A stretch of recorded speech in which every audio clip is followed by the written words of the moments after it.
Hi, everyone. So welcome to Poets House.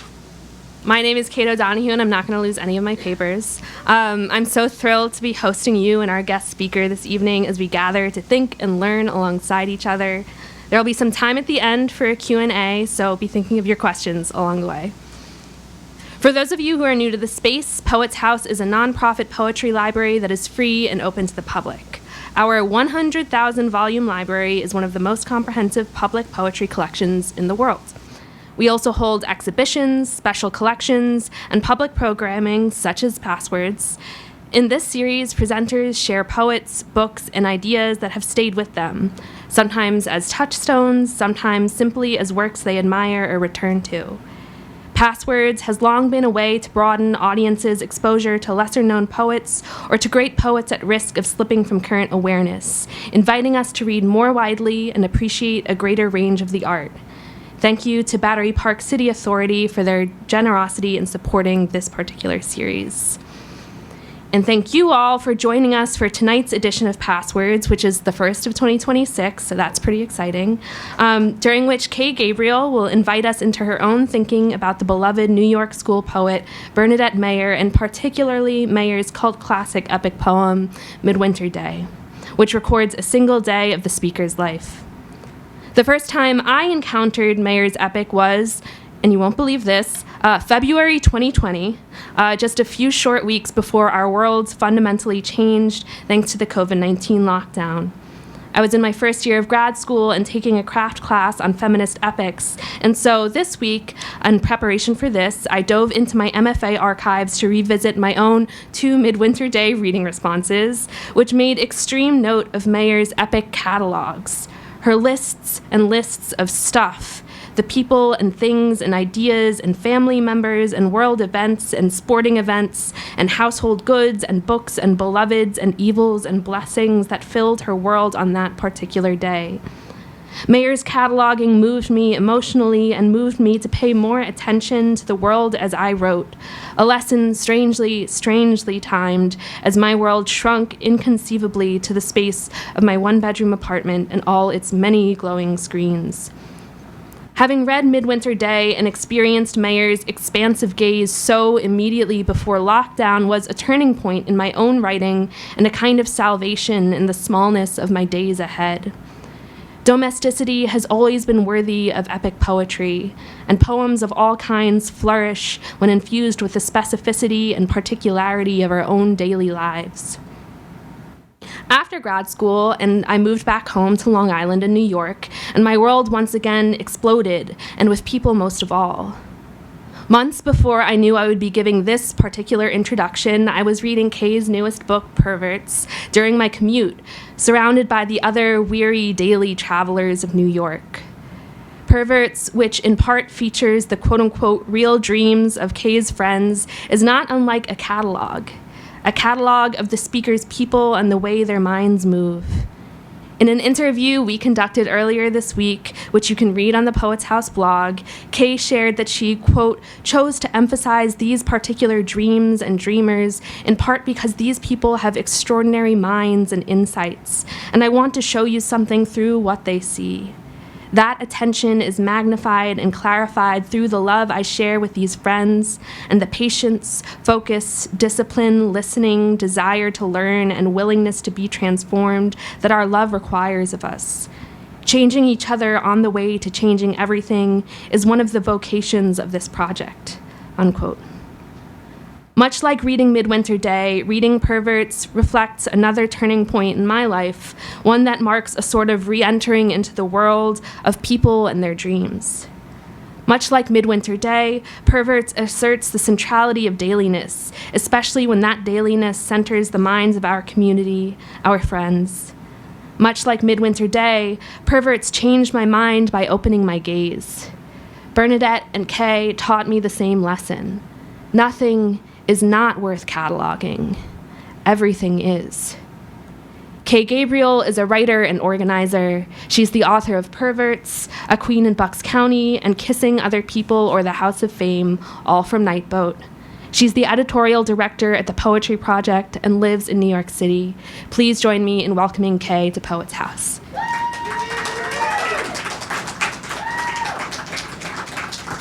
Thank you so much, Kate. Hi, everyone. Thank you to Poets House for having me. Thank you for coming tonight.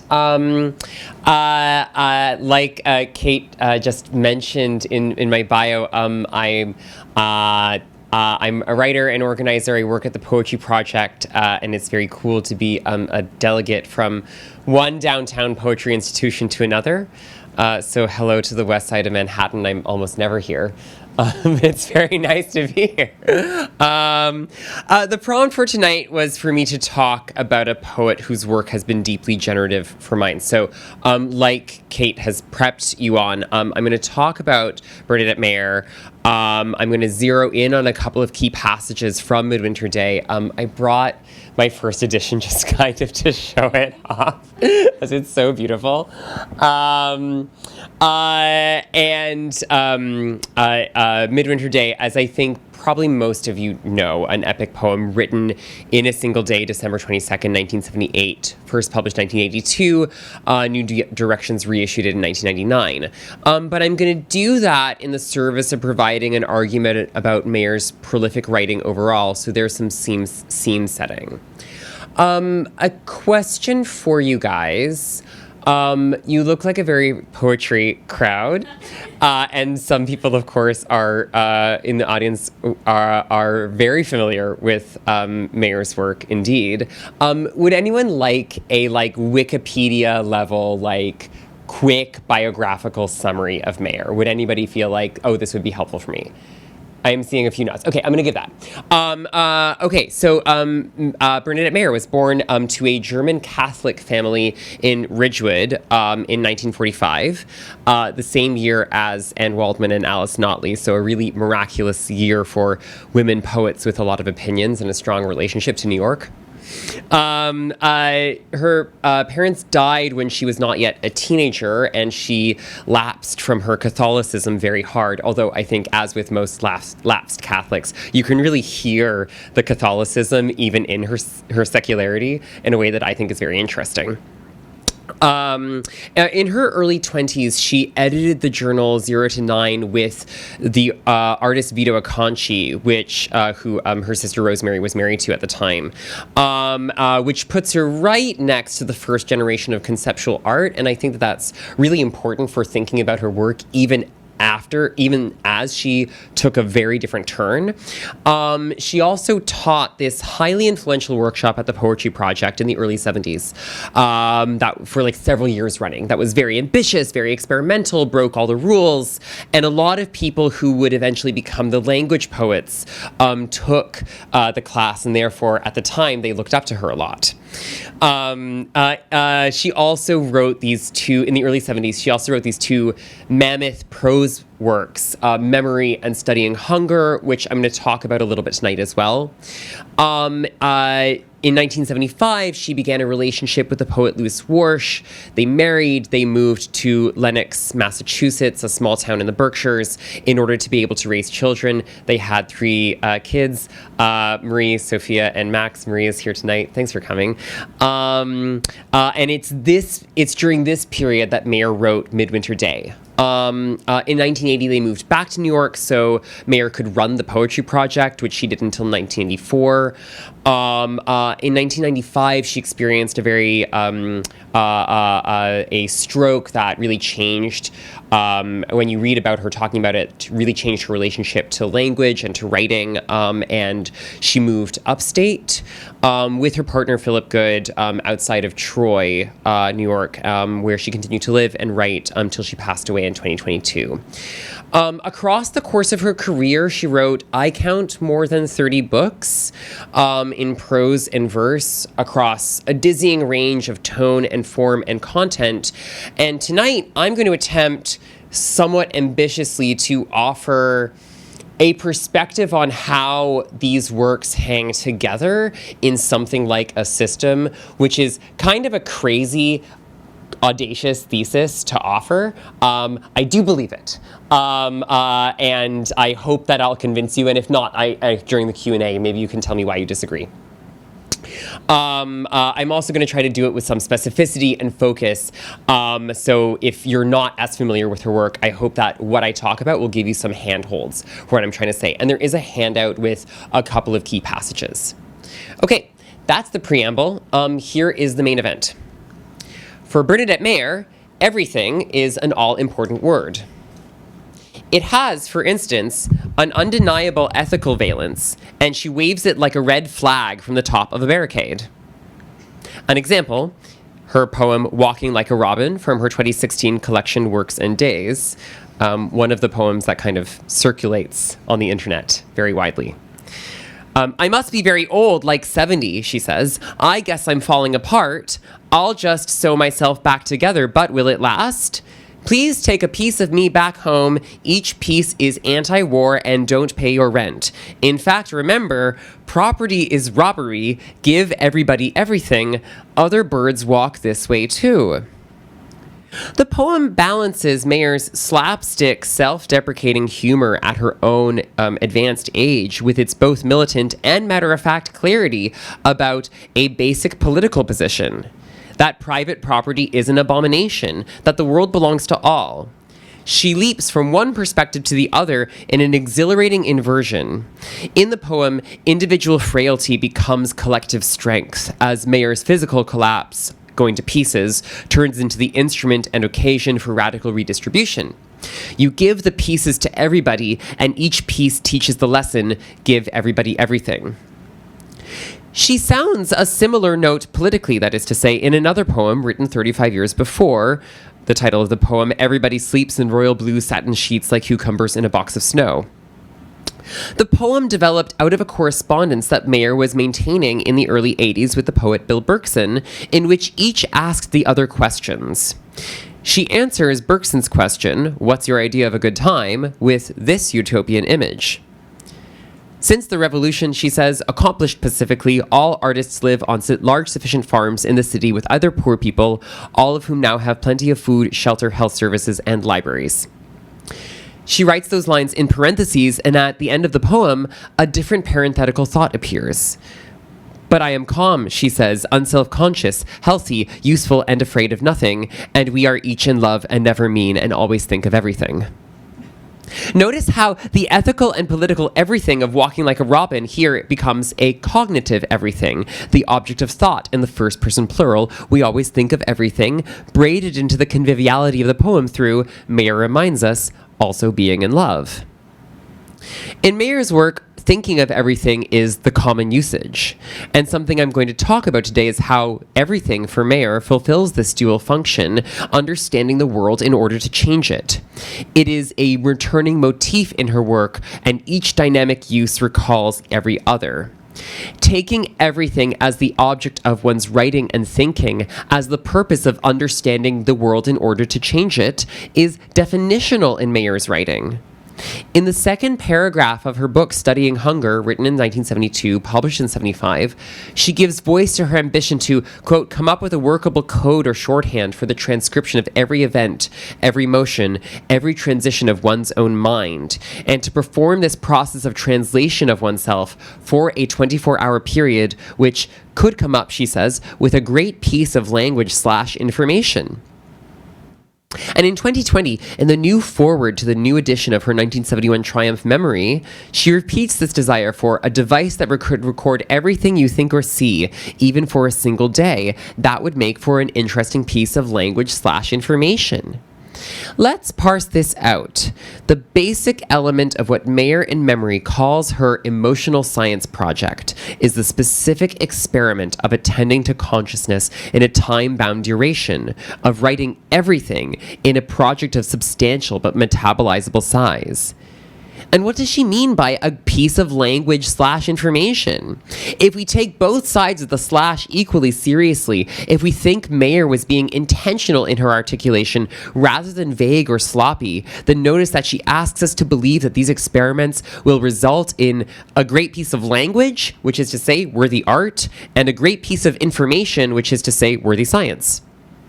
And all of that indicates something about what I'm going to call Mayer's maximalism. By maximalism, I do mean to indicate the astonishing dimensions of her writing, just how prolific she was, but I also mean what she puts on the page, in which detail at small scale meets abrupt conceptual leaps, in which banal activity mingles with philosophy through the infrastructure of syntactic play, such that she really seems to be staging the whole world within the structure of a single poem. Mayer's writing is clockable from space, and she's not just trying to see the world in a grain of sand, she seems to be trying to top it too. Mayer is so goddamn ballsy in her unreconstructed Renaissance desire to write ambitiously and thereby to know everything, and through that knowledge to change the world so that it works for, makes a livable life for, the great majority of people on the planet's surface whose labor makes human society function. Mayer is an optimist in all kinds of ways that a lot of people don't dare to be, although she wants us to dare with her. She is an optimist, for instance, about anybody's ability to write, about the relationship of writing to understanding, of understanding to changing the world, and my strong sense is that this optimism for her is pressed into the shape of the word everything. But why? I mean, what is at stake in trying to write everything? How do we even make sense of this ambition? On its face, impossible to realize, bewildering in its intensity, volatile in its execution, and motivated by this determined, disciplined optimism of hers. And how does it illuminate what Mayer actually did, not just in these early documentary projects where the word is most visible and programmatic, but throughout her prolific, cerebral, intimate, erotic body of work?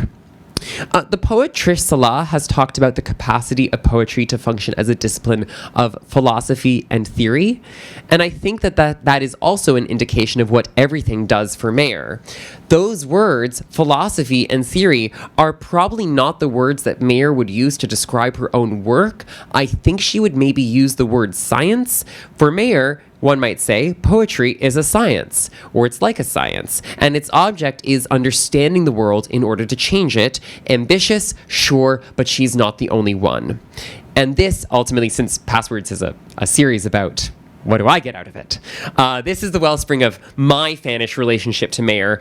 The reason why I work myself into a frenzy reading her. For me, she represents thrilling ambition, blistering formal invention as radical as life itself, and an uncompromisingly humanist universalism. There's a unity of cognition and feeling in her work, of thinking and action, in which the science of poetry is threaded inextricably into an otherwise radical activity of changing everything. And here the phrase, change everything, isn't Mayer's, it's Ruth Wilson Gilmore's, and I'm synthesizing the two because I think that the everythingism of each is actually part of the same project, of what Gilmore calls the creative aggression required to transform society on behalf of the world's poor and working people. And that is a thesis I feel especially attached to in an era of environmental catastrophe, rising fascism, liberal collapse, unspeakable inequality, thinly excused genocide, and the transformations in social, political, and economic life that have resulted in all of these dizzying and nightmarish effects that we are experiencing now and will experience in the future until we stop them. Mayer's maximalism, her humanist universalism, her unthrottleable faith in the capacity of any and every mind with any kind of relationship to language to produce transformative magnificence simply by paying attention to itself and by putting that attention into language. The abundantly dignifying activity of writing alongside her, using or riffing on her experiments. The emboldening effects of her cocky assurance about herself and about you as well. And her well-reasoned sense that changing the language is one necessary, if not sufficient, element of changing consciousness and thereby how and for whom the world works. All of these elements and positions persuade me in my attachment to her work. She has, in a more secular but just as insistent pattern as Fanny Howe, an ethical and spiritual relationship to the world in which determination is the only course and despair is not an option. As she writes at the end of her book Utopia, quote, "You haven't given up on the world, have you? Here is some utopian sum and everything," she says. "Add all you would to what is already here. Together we will put things on paper that have never been there." Add all the everything you want, she says, to realize what is currently impossible. And then she breaks her contraction, that of, across the line, formalizing the leap of collective human capacity across the void. I rush to add here as well that in the specific idiom that she develops in Utopia, everything means everyday genius, and something means general cooperation, which she says is that's how the world changes. Which is to say that she's always attentive to the dynamism of yoking the human mind into collective activity, and for her, that is the horizon of possibility, the speculative aim of her work and of the work that she encourages in others. There is another synthesis that I'm gunning for here, and I'll make this point, and then I'll turn to Midwinter Day, which is to unite all of Mayer's massive oeuvre and her radically various formal directions under this perspective. And it is a massive oeuvre. I've joked before that Mayer deserves her own multi-volume works, like Marx or Freud. You could display it. Nice books behind you, and someone would come up and say, wow, that's a nice collected Bernadette Mayer you've got. And you're like, I know. Do you want volume 15? You couldn't fit them into like a single one called collected poems. But when I look at all of her projects, when I look at works as diverse and immensely different from each other as Memory, Studying Hunger, The Golden Book of Words, Midwinter Day, The Desires of Mothers to Please Others and Yet Letters, Utopia, The Sonnets, Poetry State Forest, Works and Days, I see a shared and total project. Not one planned out and executed according to an outline. She's much more additive, willful, and syncretic than that, but a project all the same. And in that spirit, I want to argue for, as I'll do a little bit below, but I want to introduce the idea that there is a formal rhyme between the project of Memory, whose composition Mayer pinned to a single month. She took a roll of photographs every day for a month. She kept a journal every day for a month, and that produced the project of Memory, and the project of Midwinter Day, which Mayer composed at least the basic elements of within a single day. In both cases, Mayer adopts the focus of a poetic project with time constraints to squeeze everything she can out of herself in order to make and know something.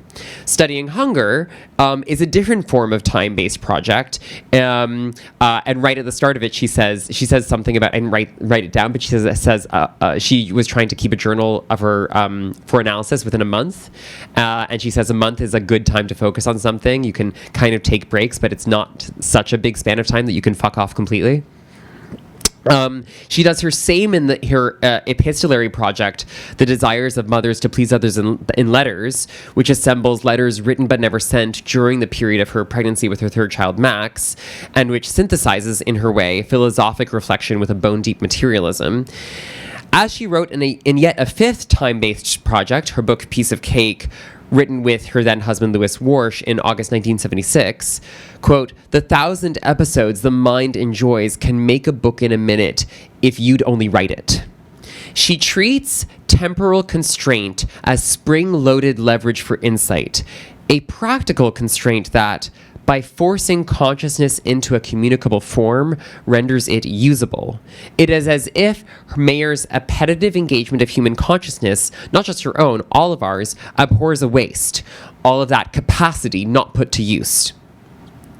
In that spirit, I want to return us to Mayer's maximalism, which I think provides the aesthetic program for her extraordinary system. And in thinking about maximalism, I'm going to bring us back to Midwinter Day, a work that, among Mayer's books, arguably looks both forwards and backwards, and provides a way of seeing that links all of these elements into, riffing on Mayer again, the whole of which each is a loosening part.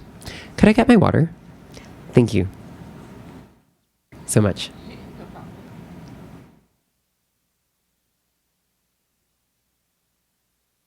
Midwinter Day is often described as an epic poem about a daily routine, in Alice Notley's trenchant phrase, which New Directions prints on the back of the reissued edition. Mayer planned to write the poem in a single day, the winter solstice, which in 1978 fell on December 22nd. It's broken up into 6 parts, corresponding roughly to phases of Mayer's day. She moves from dreams, as Kate already mentioned, a virtuosic 20-page plus record of her dreams that night, for which she says she practiced recording and remembering them, writing them down. It moves into morning, afternoon, and night. After putting her children to bed, she launches into an intimate and then a philosophical reflection. As my summary of its subject matter might suggest, Midwinter Day is often spoken of in feminist terms. A poem whose that is a good way to read it, right? It's not.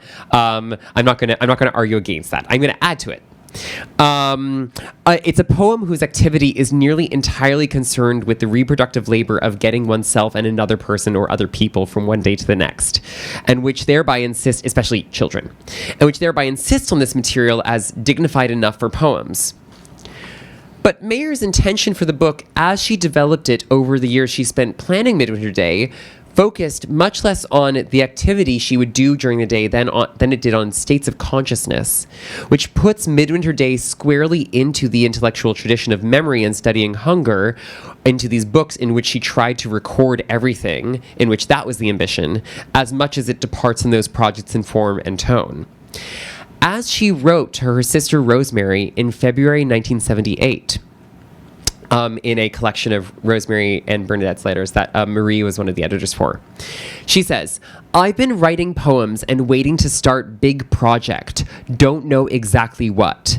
Big project might be book of reflected, related poems in some traditional poem form, or else it might be big mind project of one day's events, a day in the life of me recording all. That project I'm sure you've heard about before. I've been waiting to do for 3 years now. Babies might make it hard." And that's the first quote on your handout. I want to pause here for a second because I think that this letter is kind of an extraordinary, and to my knowledge so far, at least in the scholarly literature, which on Mayer is embarrassingly thin. People who have a university jobs should really get on this. They leave it up to the people who work at the poetry project like to crank this stuff out. Like, come on. It's basically an unremarked, I want to say almost a discovery, and the book of letters is really full of. It's really a treasure trove. Mayer's poem, that is to say, is lauded, as I said, in part as a feminist triumph for its focus on the reproductive labor of childcare. But as she planned the poem in the years leading up to its execution, she says that she intended to write a big mind project of one day's events in which she would, as she had often stated her ambition, try to record everything. And she worried that the responsibility of her young children might make it hard. Did the babies actually make it hard? Only insofar as child rearing makes everything hard. But Mayer's fidelity to the gamble of her experiment meant including childcare in the all that she recorded. Mayer in Midwinter Day, of course, shows, and this is one of the poem's most distinctive beauties, a profound curiosity about the language and cognition of the youngest members of her family, about how they relate to each other, about Mayer, ever the Freudian, their psychosexual development. And she experiences immense and sometimes disturbing epiphanies about her love for them and how they mediate her relationship to herself and to Lewis. But what her letter to Rosemary Mayer reveals is that Midwinter Day, the Big Mind Project, is primarily a formal project with a formal commitments to its everything, a formal maximalism that compels Mayer to say all, and only secondarily and contingently does it become a project about marriage and children and the stuff of Mayer's life, though contingencies matters a lot. At this point, I want to turn as a kind of example, and this is related to the kind of catalogs observation that Kate made in her introduction, to thinking about one of the most sort of signature catalogs in the poem, which I think it gives probably the strongest example of what I'm actually talking about when I talk about maximalism. It's in part 5, when the sun has set on Mayer's shortest day of the year, and as part of her experiment, she says she is writing a letter to Lewis in which she includes a thesis statement for the book. She writes, "I had an idea to write a book that would translate the detail of thought from a day to language like a dream transformed to read as it does. Everything. A book that would end before it started in time, to prove the day like the dream has everything in it. To do this without remembering, like a dream, inciting, writing continuously for as long as you can stand up till you fall down, like in a story, to show and possess everything we know, because having it all at once is performing a magical service for survival by the use of the mind like memory." There's a lot there that's worth doubling back to, but notice, for instance, that she's very explicit about the everything of the project. That is to say, its relationship to knowledge. 2, the continuousness of her writing. And 3, the function that it's supposed to perform, a magical service for survival by the use of the mind like memory. She has an unflagging attention to what all of this is for, to get through the winter, like the Antarctic explorers she's so obsessed with, to perform a ritual, to know something. And this leads her to one of the poem's climaxes, which I've reproduced in full on your handout, which when she leaves prose behind and leaps into the verse that she stays in for the rest of the poem. And it's worth quoting in full, which I'm going to do. So when I write of love, she writes, I write of binding referendums, bankruptcy intent, industrials, utilities, and sales, the petitions of a citizens group, transportations, births, corrections, the downtown mall, the toy fund, the predictions of the meteorologist, hearing aid discounts, oil price increases, ice fishing, diplomatic ties with China, an exploding oil depot in Rhodesia, a controversial nuclear physicist, South Africa's resources of chrome and Russia's stores of platinum and tin, intercontinental ballistic missiles, Mexican oil, student assemblies, mobile homes uprooted by strong winds, book sales, Chris Everett's engagements, the uses of trees on the banks of reservoirs, the victory of the Cleveland Cavaliers, and how the Sabres beat the Flames.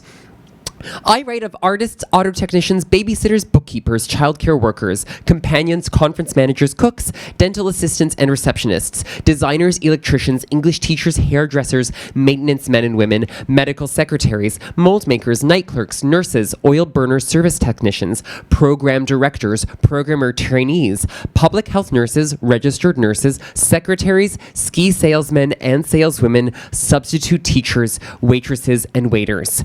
I write of bribery and surgery, changes in the sentencing of criminals, a plan to change garbage to industrial steam, the Pope's speech about his first trip, jet hijackings, price rises, a recession, the People's Temple's hit list, the findings of the House Assassinations Committee, a high-level mission to Taipei, Taiwan, new federal oil industry regulations, freed North Korean political prisoners, the Strategic Arms Limitation Treaty, the tree warden, the windstorm, the ice, a selectmen's meeting, disco dancers, a recipe for a pineapple coffee wreath, a consultant to a toy manufacturer, Victorian dollhouses, the art of woodcarvers, the extradition of a former FBI spy, a Colombian novelist's human rights group, a singing fairy, red and silver foxes, drugs to lower the level of cholesterol, discrepancies in reports of a midair crash, marriages, inquiries, public notices, the financial default of the city of Cleveland, inflation, the OTB simulcast bid, the defeat of the Knicks by the Hawks,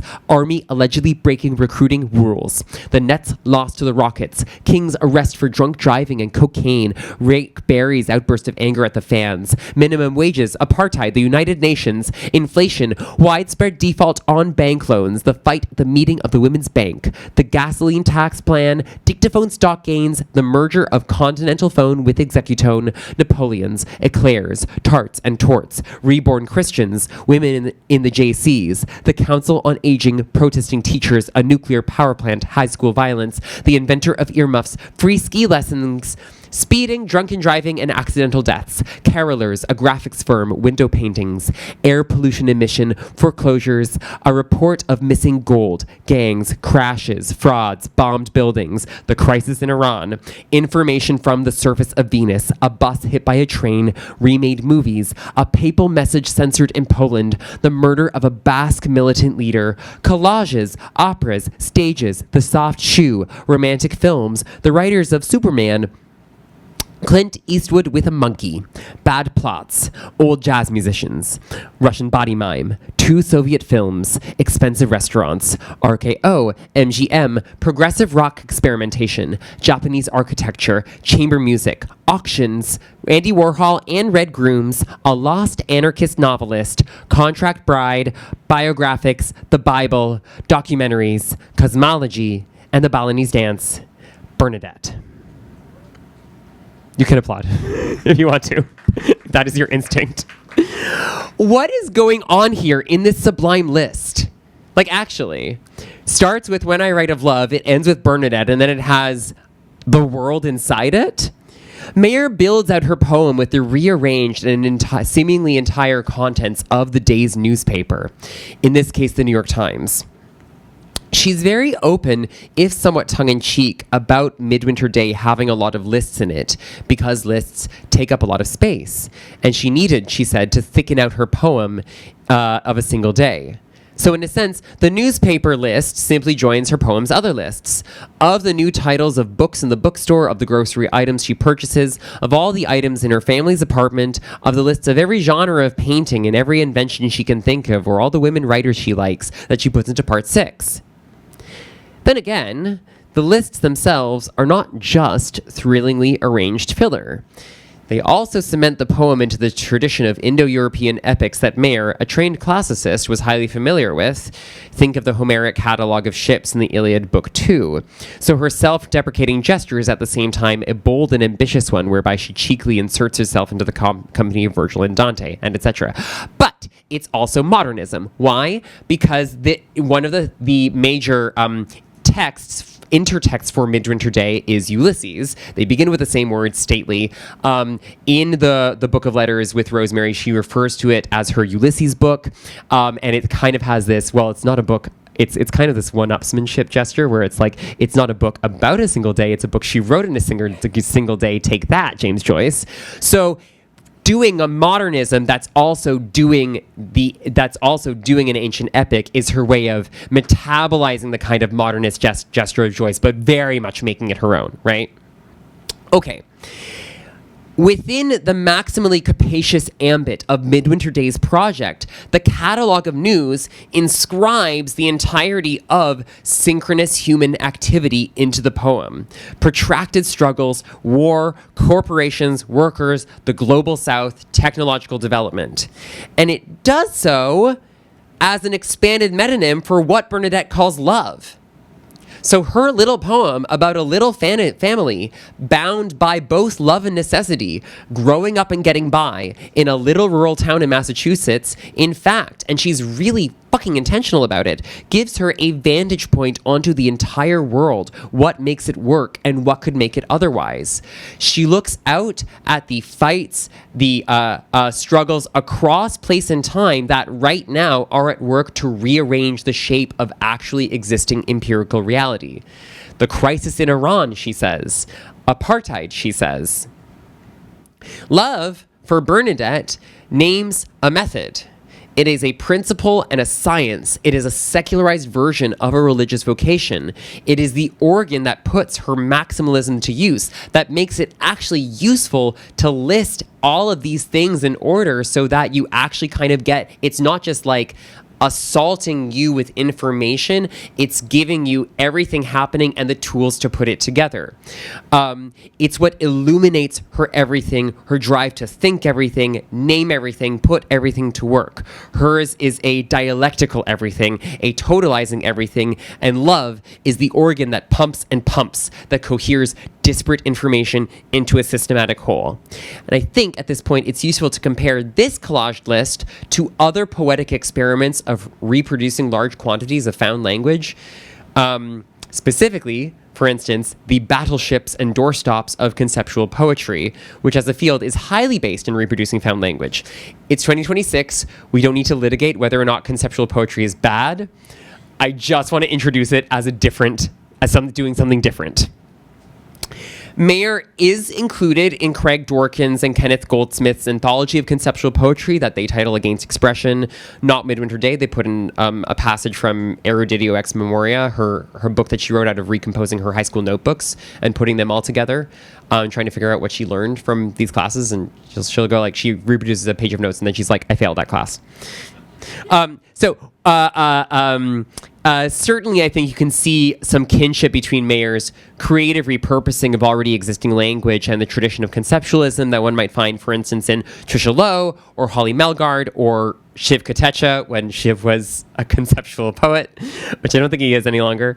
Her relentless scanning for usable material that can be repurposed into her everything project, which for Mayer is, I think, scarcely opposed to expression, finds meaning through her creative, aggressive rearrangement of that language under her impulse of love. I also want to draw your attention to a catalog within this catalog. She says, I write of artists, auto technicians, babysitters, bookkeepers, ... substitute teachers, waitresses, and waiters. I'm guessing that she drew this list from jobs listings in the newspaper, and through it, she composes an abecedarian poem of work.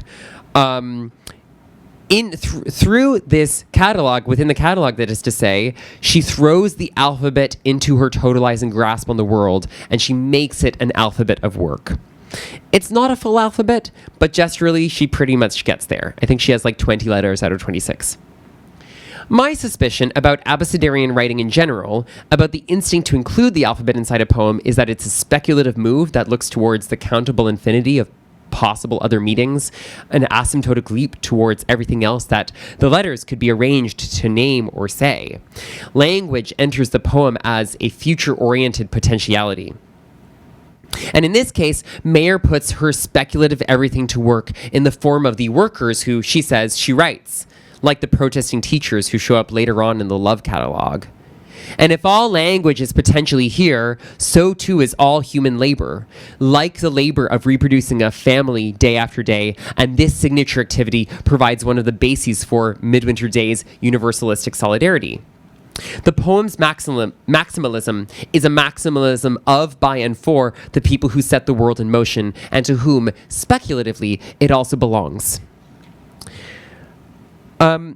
I hope at this point that it's clear that I think everything for Mayer means and does a lot more than just provide a compendious list of one thing after another in big, scary volumes.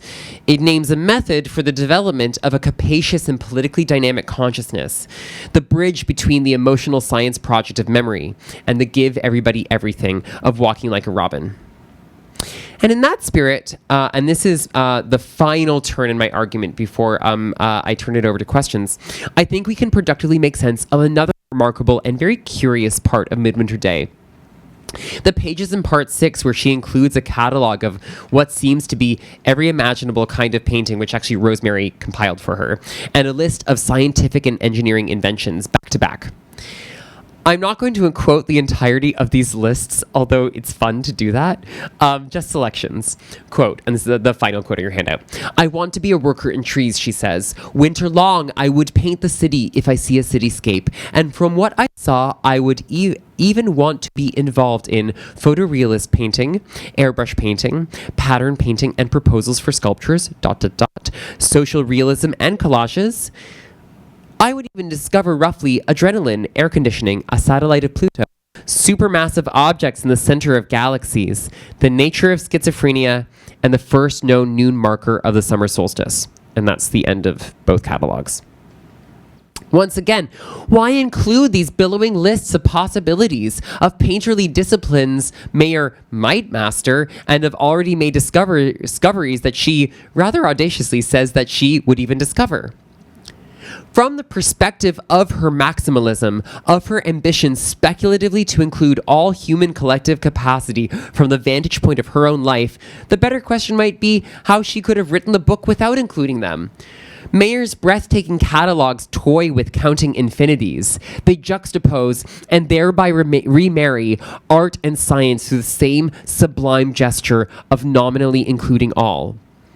And the fact that the double catalog lands in, quote, the first known noon marker of the summer solstice indicates Mayer's optimism that she puts into practice through the catalogs from, and we can really feel this right now as we try to exit the worst winter of our adult lives, from the darkest point in the year, in the middle of the longest night on the winter solstice day during which she labors, she anticipates the middle of the day of the longest day, which she sees present with her and whose presence is disclosed through the capacities of science.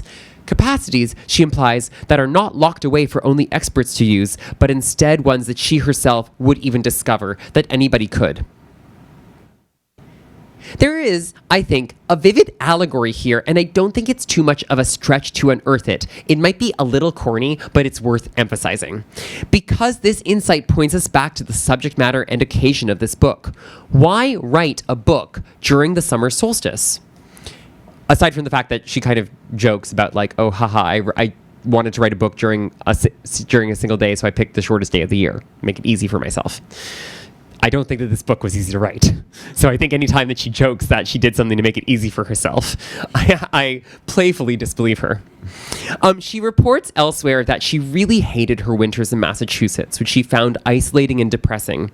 Her emphasis to the point of obsession on the Antarctic explorers, whose biographies she read while living in Lennox, and who she, quote, talks about extensively in Midwinter Day, suggests how lonely she felt, how despairing, and so do her lyric poems in the book that she wrote right beforehand, The Golden Book of Words, many of which seem somehow to include some kind of like deep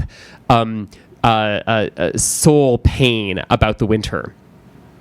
And of course, her feelings that she expresses are bound to much more than the calendar. The social world of private property that she spends so much time thinking about imposes misery on her, and it imposes poverty and war upon the world. In her steadfast, inquisitive attention to what people can learn and what they can change, she sees, in Midwinter Day as in Utopia and elsewhere, the brightest point of the longest day contained in its potential form within fatal night, the emergence of a life worth living for all out of dread impossibility. She wouldn't say salvation, she might say utopia, or give everyone everything, and what it will take to make that happen. Thank you very much.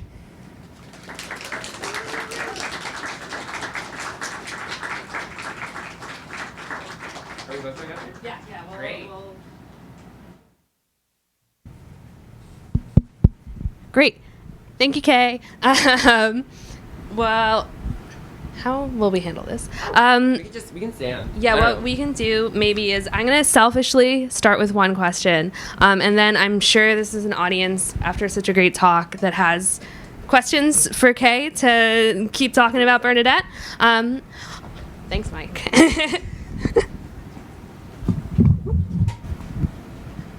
Cool. Now you're standing and I'm sitting. Yeah. So I'm kind of leaning. Yeah, it's just like the way of the world. I found that since I moved here and started working in a place where I had to stand a lot, I'm just like leaning on everything all the time. So I wanted to start asking, since Midwinter Day is such a poem about process, and like thinking about Bernadette, we're often thinking about process and how she goes about her work.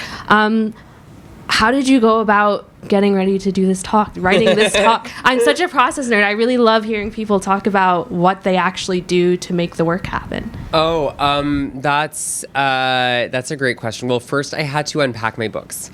My husband and I just moved apartments, and at our all of my books were in an apartment that I hadn't lived in for a long time. So I had to get them, I had to find them, I had to get them out of their boxes, put them on the shelves, and make them useful. I don't know. I mean, I knew that I wanted to talk about the Love Catalog because I find it such an exhilarating part of the book, but I also wanted to build that into, I guess, some other more general observations that I've had about her work. And honestly, a big motivation in writing the talk and in arranging it the way that I did is that I think that when people look at Mayer's work, there is a big split between people who want to look at like memory and studying hunger and people who want to look at everything else. And there's a kind of implicit assertion of something like an epistemic break in her work that I think is sort of false. And so when I went about writing it, I wanted to write in a way where that could give a kind of the overview that I'm seeing. Thank you. With that, I do want to make sure we have plenty of time for all of your questions. So if anyone has questions for Kay, go ahead and raise your hand and I'll bring the mic over for you. Please. Yay. Brave first question asker. Well, thank you for speaking today. Thanks for coming. Of course. I was wondering, kind of going on that topic of process, I know you mentioned her biography and that she wrote this poem in a single day, but I'm actually curious about kind of like the hour by hour process that she went through. If you like if there is any like information about that, is it that she's like doing an act or doing a task and then immediately going back to her notebook and writing, or how did she go about that within the day? That is an excellent question that I think there are other people in this room who would actually be better equipped to answer it than I am. Here is my impression, and you guys can tell me if I get it right. So I think she says in a couple of interviews that she intended to do a lot of the writing in the evening, and you can kind of tell that that's when that there is a substantial amount of like she's at her typewriter and she's kind of talking about it.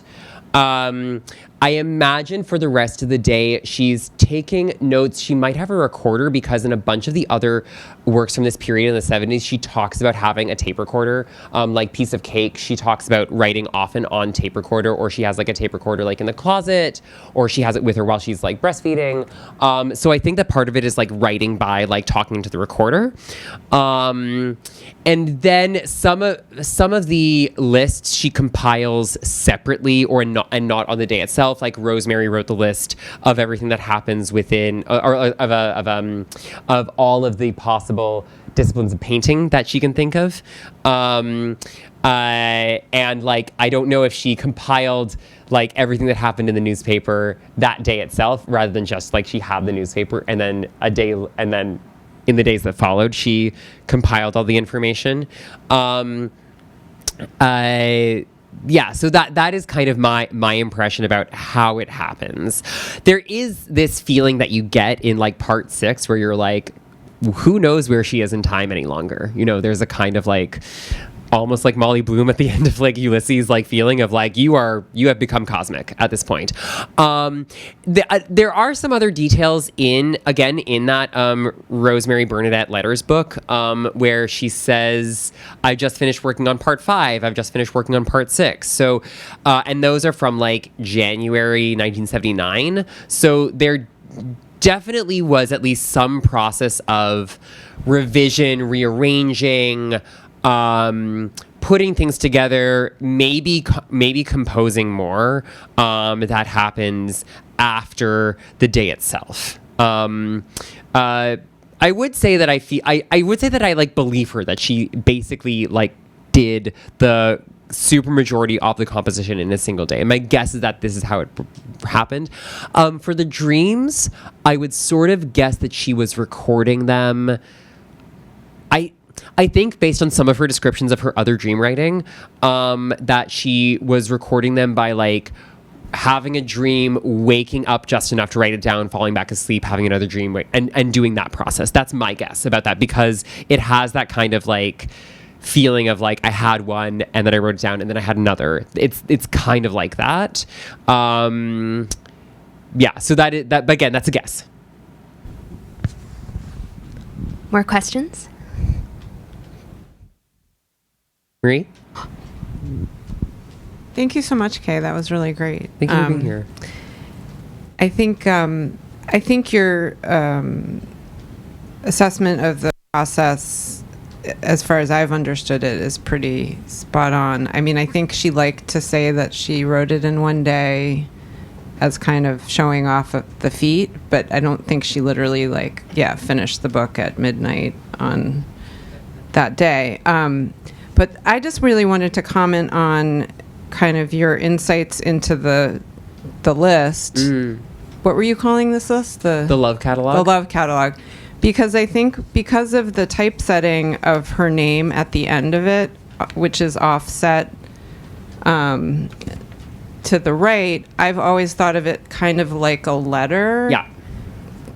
With then the whole, and maybe this is what you're saying, and I've never realized this, with the whole list representing love as in love Bernadette.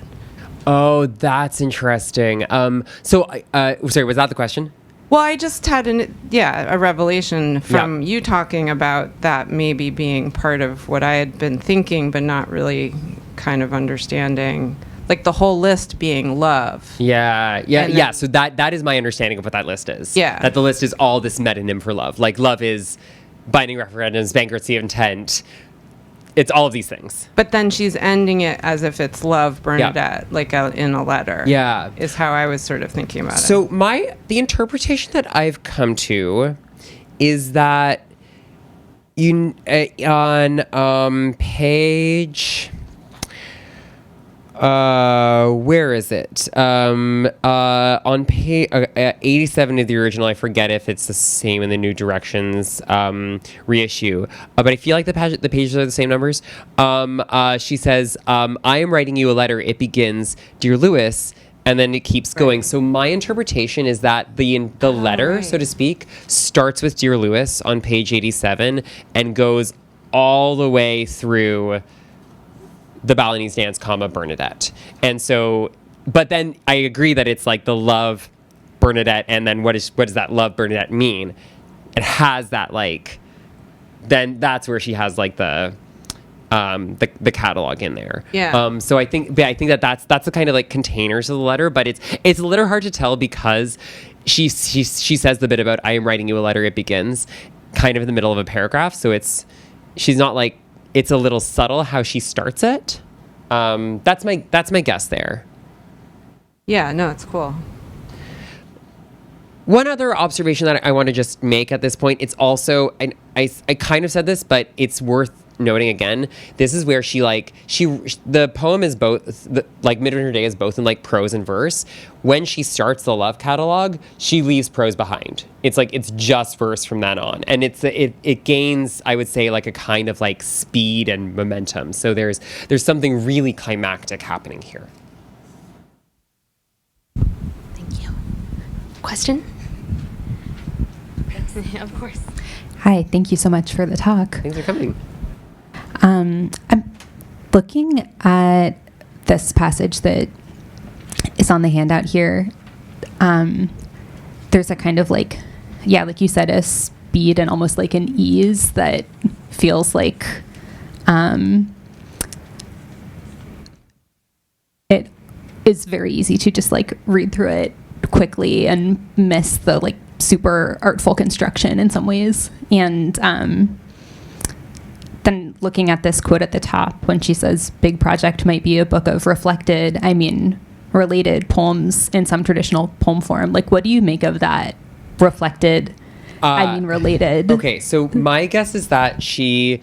I think that is a, like, she was typing and she wrote reflected and then she meant related. I think that's often how, like, her typos go. She doesn't actually, like, change, because she's writing at a typewriter. But the other thing is that she's like, oh, there's two options. One is, like, a bunch of related poems, which is kind of what she did in Golden Book of Words. And the other option, which is the one that she goes for, is big mind project. And then it is interesting to think, if you're like looking at this immensely prolific period of her life when she's just like writing all the time, and she's making all these formal choices about what does she want to say and how does she want to put everything together. You know, Golden Book of Words, which New Directions just reissued, unfortunately not with a really beautiful Joe Brainerd illustration that is on the original. But it's like, it's a book of like lyric poems, which she, until later in her life, she almost never wrote. Just like a book of like lyric poems, and they are like very related. They work chronologically. You can see her like working out the same concerns over and over again in kind of an interesting way. So that, I think, is like the different, in a way you could say like those are the two things that she was considering at the time. And the Golden Book of Words, I think, is a good example of what that looks like. And, you know, and what it's like when a mind and talent like hers fits itself into like short, really punchy poems. And that's when you get like, you know, I guess it's too late to live on the farm. I guess it's too late to be farmers. You know, like you get like that kind of like really funny Bernadette, or like looking like areas of Kansas, like that kind of like, you know, I mean, she's really kvetching about like Massachusetts in the winter, you know, like you can feel it. So, yeah. Thanks. Thank you. So we're just about out of time. My goodness. But I want to selfishly again ask one more question, please, to cap us off, which is, could you tell us a little bit about if you remember your first encounter with Bernadette's work. Yeah. I was getting started writing poetry in a more like serious way in 2013. I was just out of undergrad. And I knew some people, and I don't know what suggested that they should do this, but they were like, "Do you know Bernadette Mayer?" And I was like, "I don't know." And they were like, "Oh, this is going to be really fun for you." And I think my first book that I read by her was actually kind of a sort of a weird one. It was Scarlet Tanager, which is, I think she wrote in like 2006 or something. And I was like, okay, this is like weird and fun. And these poems at the time, I was like, these are just very like, these poems seem very low stakes. Like she seems to be getting a lot out of something that's like not really an occasion, and I was like, that's really interesting, I want to learn more, and then I started the dive. Yeah. How nice to have friends who know exactly what you will want to read. Yeah, it was a very life-changing recommendation. Well, thank you so much, Kay. Another round of applause.